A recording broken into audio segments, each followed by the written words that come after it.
What's up, guys? Ninth Gym here, back with another Scarlet Violet meta analysis. We've got a pretty big tournament here, 271 players, hosted by NinoPokebros, the number 65 tour, so shout out to them. Follow them on Twitter to join these tournaments in time, so that, you can be in this meta analysis. Anyway, we got 271 players here in this tournament. Pretty big size here, and we're going to be talking about top 24, because that's all the people that made day 2 top cut, or just top cut in general, it seems. So that's what we're going to be talking about.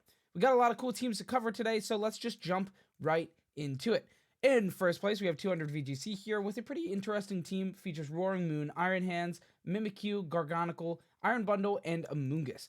As the team looks like, it would probably be running like Trick Room on the Mimikyu because of things like Iron Hands and Amoonguss and Gargonicle, but we don't see it. We actually just see Curse here on this Mimikyu instead, which is pretty interesting. No Protect, we see the Shadow Claw, Play Rough, and Shadow Sneak, which is pretty interesting. Yeah, with Life Orb. A pretty interesting Mimikyu, but it's pretty cool. Iron Hands, AV, nothing too crazy. You have Grass type Terra, which is pretty standard with the AV, the 4 moves that are almost always going to be on Iron Hands. Roaring Moon looking pretty standard too, except Dragon Dance instead of the Tailwind, which is more frequently used. Gargonicle, which is really interesting because, in Orlando, the regionals that just happened, the almost 800 player regional, we saw a lot of Gargonicle in usage stats. It was like a top 10 Pokemon, or maybe like a little under top 10 in usage stats. However, only 2 of them made top 32 cut, which is like not very many. Not a very good conversion rate for such a highly used Pokemon. So I was thinking Gargonicle would kind of start falling off. People aren't using it, but maybe that means that Gargonicle should creep back into the meta. Now we are seeing it winning the tournament, so Gargonicle is real good. We also see a very standard Iron Bundle. It doesn't, it's pretty standard Iron Bundle. But there's not a lot of variance on Iron Bundle. Maybe like the items sometimes, but Booster Energy is on the Roaring Moon. So what are you going to use? Focus Sash or Life Orb? It's probably Focus Sash, and yeah, I mean, it is. So whatever. And Amoonguss with the Covert Cloak, that's the only weird thing here. And Covert Cloak's not weird. It's just like not super used. But with Iron Hands running amok in the meta, we also got a lot of Gothitelle. Covert Cloak slapping it onto things like the Amoonguss makes a lot of sense. Now, in second place, we have Yotam here with a really strong team as well, featuring that Tyranitar that we've been seeing a lot more of this format. It does feature the Flying type Terra as well with the Terra Blast, and that's been a pretty good way to deal with these, very annoying fighting Pokemon, especially, you have the Iron Hands and stuff like that going around, and that's a pretty effective route. You also have AV, which is pretty cool. Like AV Sandstream Flying Terra is a really good way to run the Tyranitar, and we've actually been seeing it a lot this format. No other rock Pokemon to take advantage of that Sandstream, though, but that's okay. I mean, that's not everywhere. We have been seeing a lot of Garchomp on those teams, though, which is interesting. And for such a steep drop-off of Garchomp from Series 1 to Series 2, it's really interesting not seeing it on these teams. But, I mean, it's like Shadow Veil, Snow Veil, Sand Veil. Goodness gracious. Sand Veil sucks, though, honestly. Fluttermane, Booster Energy, Steel. Nothing too wild and wacky. Same here with the Talonflame. Like, all these Pokemon are pretty standard in the meta currently. Great Tusk is just like Life Orb or AV and then punch things, like just a bunch of moves and attacks and stuff. And it's just pretty standard. Iron Bundle, same here, but you are running the Covert Cloak here, which is a little interesting. You also got the Terra type Ice, which is, I think, the most standard way to play it. And the Gothitelle with the Shadow Tag, the Dark Terra. Gothitelle's been pretty good this format, even not on just Perish trapping teams. And I'm surprised there's not a Perish song here for just like an option here. But yeah, it makes sense. This guy's pretty solid, though. Gothitelle's nice. It has Trick Room, you have Taunt, you have Fake Out, you have Psychic. Like, it's just an all-around really solid Pokemon right now. And it's one of the best Trick Room users because it's pretty bulky. It's all-around pretty solid. It has a good speed where it can actually, like, win Fake Out ties against the Iron Hands. So that's pretty cool. But some Iron Hands are ran with a little bit more speed. So, you never know. Running into these, like, open teamless tournaments, you don't have the actual, like, EVs. You don't have the science, the science spread. Like, science. Anyway, in third place, we have Kane OG. I'm sorry, I messed up the name. I know it. With a pretty cool team, we see the Indeedee Armarouge, which we didn't see do too well. Actually, no, it got one top 8 finish in Orlando and like a couple top 16 finishes, so it's pretty good. I think it's in a pretty good position in the current meta, Armarouge and Indeedee stuff. It's pretty solid. You also have Trick Room on both Pokemon here on this team with Brute Bonnet at like around a mid speed, and same with Iron Hands. Actually, Brute Bonnet's a little faster, so it's pretty cool. Brute Bonnet is running that loaded dice with the Bullet Seed, which I think is pretty cool. I think that's a solid way of running the Brute Bonnet right now because it's really offensive when you still have access to that Spore and it's like all around pretty defensive, like, overall, which is pretty good. We also have the Fairy Focus Sash Fluttermane, which makes a lot of sense. There is Dazzling Gleam. I just saw Moonblast. So yeah, no like coverage move, which is fine. Iron Bundle with the booster energy, everything's pretty standard there. And Iron Hands with the AV good stuff build, with the grass, it makes sense. You do have Stomping Tantrum here though, instead of, what would that usually be? Like Volt Switch. Okay, that's understandable. Volt Switch is cool, but not always like optimal, It's really good though in certain matchups, especially into like the Parish Trap team and stuff. That was a big deal for Ashton in finals of the Orlando Regional. Anyway, here in top 4, rounding off our top 4, we have So with a pretty cool team. It also features a King Gambit that seemed like it really fell off in terms of usage, and it makes sense going into the Series 2. You really want to just like use these really strong Pokemon that are really good against the Paradox Pokemon, and King Gambit doesn't really fit super well into the meta.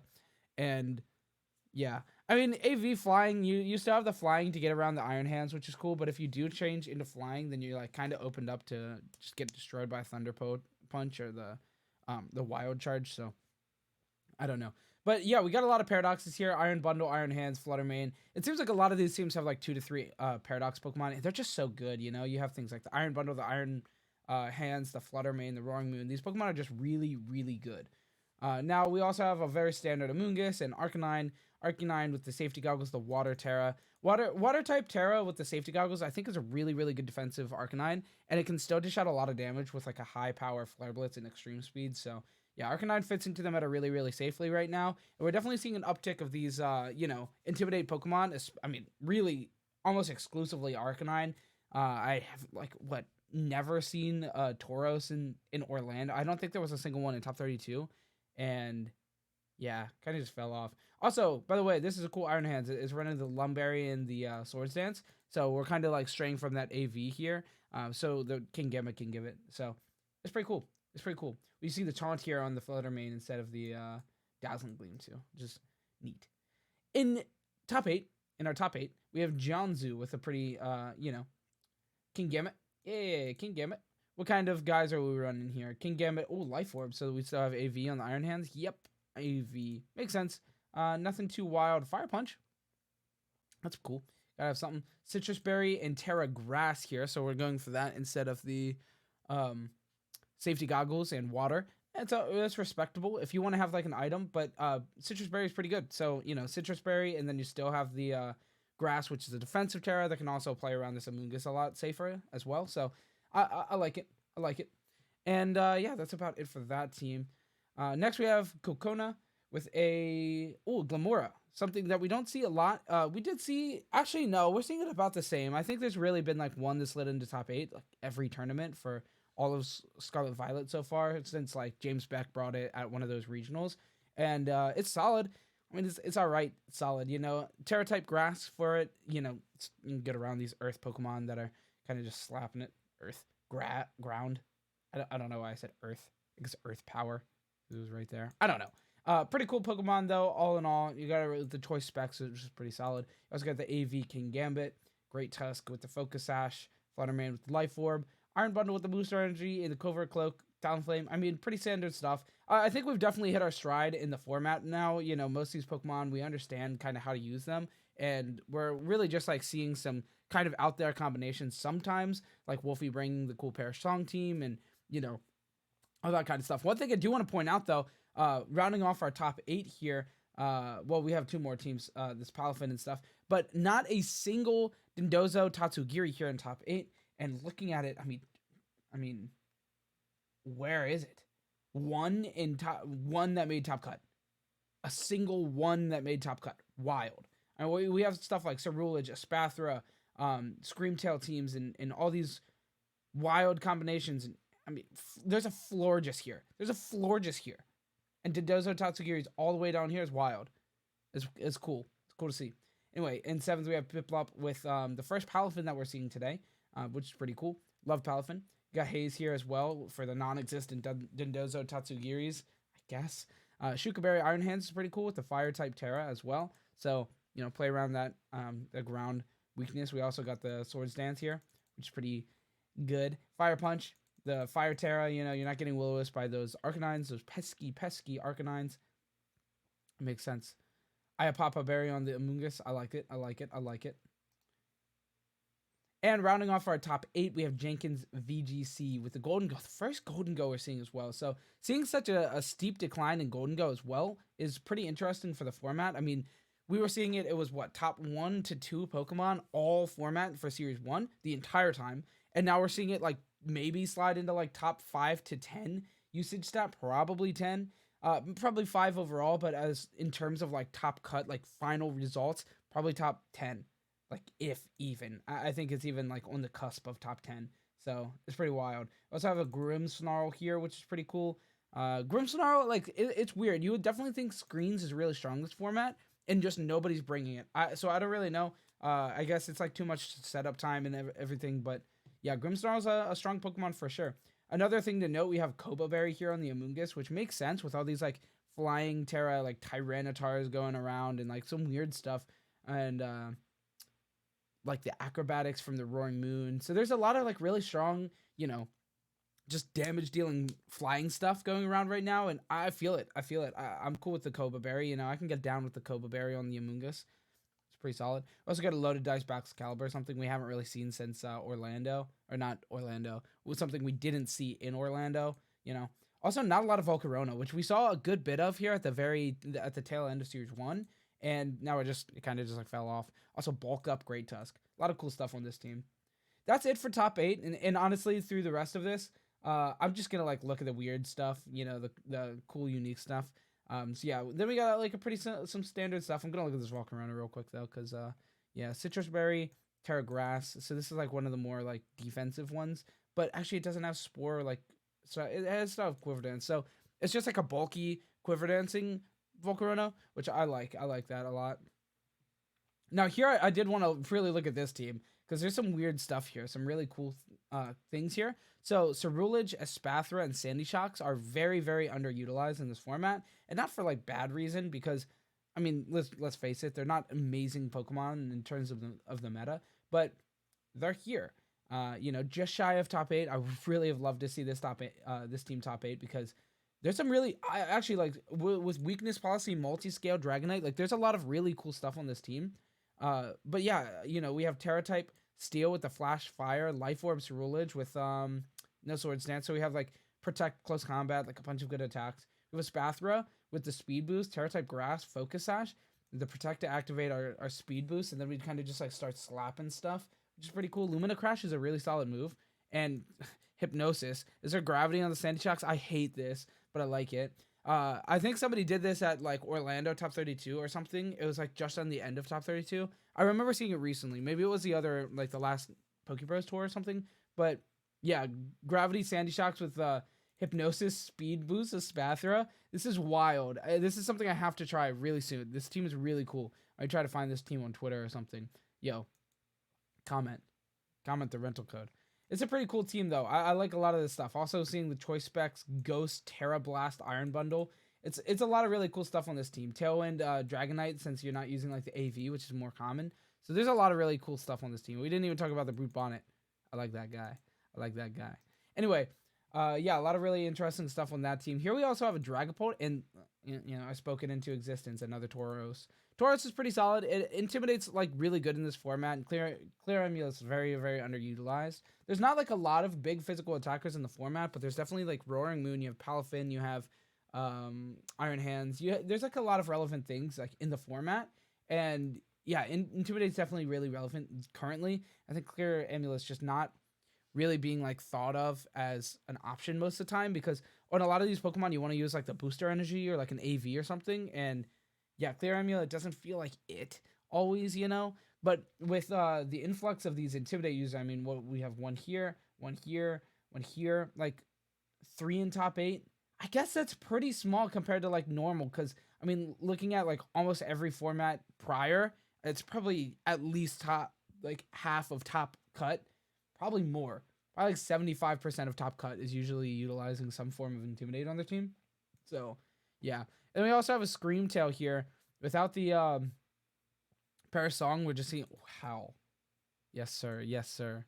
What the Howl? Right? Get it? AV Palafin. Yes, sir. Yes, sir. All right. Pretty cool team. Pretty cool team. Dragon Dart, or like Dragon. What am I saying? Dragapult. Dragapult is pretty cool. We haven't really seen that, like, really at all, honestly, in all of Scarlet Violet. Like, we saw, like, maybe, like, 1 or 2 times in Series 1, but not really, like, cutting, top cutting.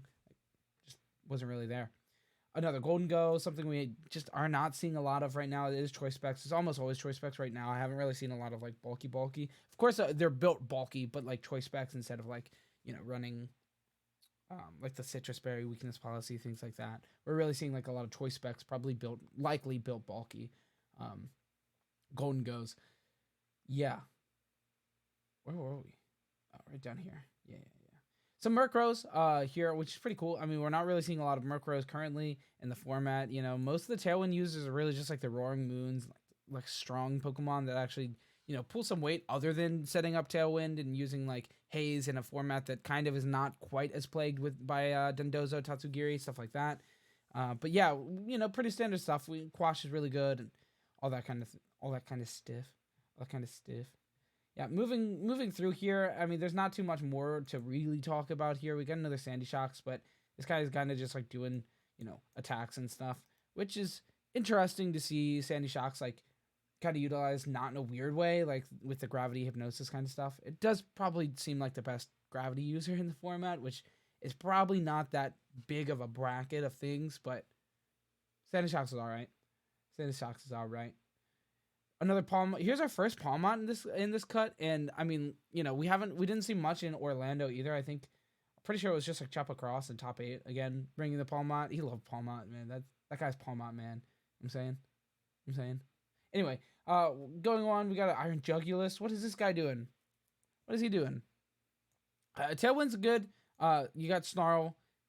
Yeah, I mean, he's a good Pokemon. It's a good Pokemon. I mess with it. Here's a King Gambit, or not a King Gambit, an Annihilate, which is something I was definitely expecting to see a little bit more of in this format. I guess it doesn't have like the best position with like having Flutter Mane and stuff going around, because you can just kind of just like boom, But I don't know. Defiant's good though. Terra type Fire, like bulk up stuff. It has Encore. This nice. Gastrodon with Storm Drain, Fire type Terra. It's cool. I really do wish this guy still has Scald, but oh well. Oh, we're seeing Stockpile. Okay. Is this the team with Florges? Yeah. What is up with the Florges? Safeguard, Rain Dance. What one's Rain Dance? I guess the King Gambit. I guess the Gastrodon could use it. I don't know. Oh wait, what does Symbiosis do? I forget what that does. Weird. Florges is weird here. I like it. It's cool though. Skill swap. There's some menacing stuff on this team. I know it. I'd get blown out by this team. I already know it. And we got some cool teams here. Another Glamora. We got a Baxcalibur here again. Another Sandy Shocks. Sandy Shocks is interesting. It doesn't really seem like it's like a high pick Pokemon in this format, but it's not a bad Pokemon overall. Give credit where credit is due. It's all right. And then we got another Indeedee Armarouge down here. Finally, another Golden Go. Golden Go really fell off. It makes me want to use things that like Golden Go kind of like invalidated last format. And we finally have a Dondozo Tatsugiri team. We got to pay respects and look at the Dondozo. We got a Steel type. Leftovers with Sub. Okay. Pretty standard stuff. Choice Scarf Tatsugiri with the Palmont. Boy. Yes, sir. Choice Specs. Golden Go. All right. Pretty cool. Moving on, like, I mean, there's some weird stuff down here, but it's just shy of top cut, which is unfortunate. I mean, we got a Vaporeon here and a Tinkaton. Wait, what's your Tinkaton? I'm curious. AV. Okay. Yeah, that makes sense. All right. Well, that's about it for the video. Thanks so much for watching, guys. As always, this is going to be linked in the description down below. And of course, follow NinoPokebros on Twitter because, then you can join these tournaments and yeah. Anyway, have a good day. Subscribe. Goodbye.